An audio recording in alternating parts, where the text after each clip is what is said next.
விஜய்க்கு அவர் சர்டிபிகேட்ல எந்த மதமும் இல்ல. அவர் இன்றை வரை இந்தியனாக அவர் சர்டிபிகேட்ல எந்த மதமும் இல்ல. தெரியுமா? மதங்களே கிடையாது.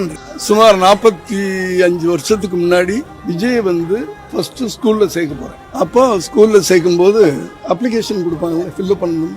அதெல்லாம் நான் ஃபில்அப் பண்றேன். நேஷனாலிட்டின்னு கேட்பாங்க. ஸ்கூல்ல சேர்ந்துருக்கீங்களா, குழந்தைங்களாம் சேர்ந்துருக்கீங்களா? நேஷனாலிட்டின்னு கேட்பாங்க. இந்தியன்னு போட்டேன். ரிலிஜன்னு கேட்பாங்க. இந்தியன்னு போட்டேன். காஸ்ட்னு கேட்டுருக்காங்க. இந்தியன்னு போட்டேன். தப்பா ஃபில்அப் பண்ணிருக்கிறீங்கன்னு சொன்னாங்க. எதுங்க தப்புன்னு கேட்டேன். இல்லைங்க நீங்க பிரின்சிபாலை பாருங்க அப்படின்னா. பிரின்சிபால்கிட்ட போனேன்.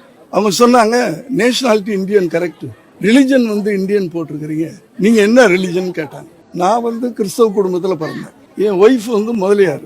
அப்ப கிறிஸ் முதலின்னு ஏதாவது மதம் இருக்குதான்னு கேட்டேன். சொல்லுங்க, வேணா அப்படி போட்டுக்கிறேன். அதனால இத்தனை வருஷத்துக்கு முன்னாடி சொல்றேன், விஜய்க்கு இன்னைக்கு 49 வயசு. அவர் 5 வயசுல சேர்க்கும் போதே அவர் இன்றை வரை இந்தியனாக அவர் சர்டிபிகேட்ல எந்த மதமும் இல்லை.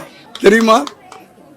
இப்ப நீங்க கேக்குறீங்க, இத்தனை வருஷம் கழிச்சு நீ ஏன் இங்க வந்த, நீ இந்துவா அப்படின்னு கேக்குறீங்க. நான் இந்துவும் இல்லை, கிறிஸ்தவனும் இல்லை, நான் மனிதனாக வாழ்ந்து கொண்டு இருக்கிறேன். எல்லாரும் மனுஷங்களாக வாழுங்க. சண்டை சச்சரவே இருக்காரு. விஜய் சாருக்கு ஏதாவது ஸ்பெஷலா வேண்டுதல் ஏதாவது இருக்கா சார்? என்னது அவருக்கான ஒரு வேண்டுதல் அப்படி ஏதாவது இருக்கா? என் பிள்ளை நல்லா இருக்கணும்னு எல்லா தகப்பும் நினைக்கணும். உங்க பிள்ளை நல்லா இருக்கணும் நீங்க நினைப்பீங்களா? நினைப்பீங்களா இல்லையா? கல்யாணம் ஆகல சார். சரி, உங்க அம்மா நல்லா இருக்கணும்னு நினைப்பீங்களா? உங்க அப்பா நல்லா இருக்கணும்னு நினைப்பீங்களா? நினைப்பீங்கல்ல? குழந்தை பிறந்தா குழந்தை நல்லா இருக்கணும்னு நினைச்சாதான் அப்பேன், இல்லைன்னா சுப்பேன். சார், நீங்க அன்னதானம் வழங்குறப்போ ஒரு முதியவர் சொன்னதை பார்க்க முடியுது. நீங்க நல்ல காரியங்கள் பண்றதுனாலதான் உங்க மகன் திரு விஜய் அவர் நல்லா இருக்காருன்ற வார்த்தையை சொன்னாரு. அதை எப்படி பாக்குறீங்க? அதை கேட்கும் போது உங்களுக்கு எப்படி இருந்தது? இப்போ எங்க அம்மா பண்ண பிரேயர்னால நான் நல்லா இருக்கேன்.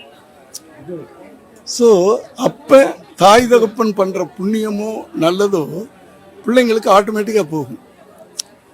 அதை நினைச்சு நம்ம பண்ணக்கூடாது. ஆனா எதையுமே நினைச்சு பண்ணக்கூடாது. நான் இதை பண்றதுனால என் பிள்ளை நல்லா இருப்பான் அப்படின்னு நினைச்சு பண்ணக்கூடாது. இல்ல, அவர் நீங்க நினைச்சு பண்றீங்கன்னு சொல்றேன் சார். நீங்க பண்றதுனால அவர் நல்லா இருக்காருன்ற ஒரு வார்த்தை. நிச்சயமா அது நடக்கும்ல. அதாவது இது எல்லாமே நீங்க பண்ற ஒரு நல்ல காரியம் உங்களுக்கே நல்லதா இருக்கும். நீங்க உங்க பிள்ளைக்கு போறீங்க, நீங்க ஒரு தப்பு பண்ணீங்கன்னா உங்களுக்கே அது தப்பா முடியும் இல்லையா? ஸோ நல்லது பண்றது ஆட்டோமேட்டிக்கா நம்ம நல்லது பண்ணா என் ஒய்ஃப் நல்லா இருப்பாங்க, என் பிள்ளைங்க நல்லா இருக்கும். பிஹைண்ட் நோட்ஸ் பெருமையுடன் தயாரித்து வழங்கும் மூன்வாக் மியூசிக்கல் நைட் ஜனவரி 4 ஞாயிறு மாலை 4 மணி அளவில் சத்யபாமா யூனிவர்சிட்டி சென்னையில் நடைபெற உள்ளது. உங்கள் டிக்கெட்ஸை BookMyShow, District ticket 9 மற்றும் கின் ஆப் ஹலில் ஸ்கிரீன்ல தெரியுற வாட்ஸ்அப் நம்பர், வெப்சைட் மூலமாக புக் செய்வோம்.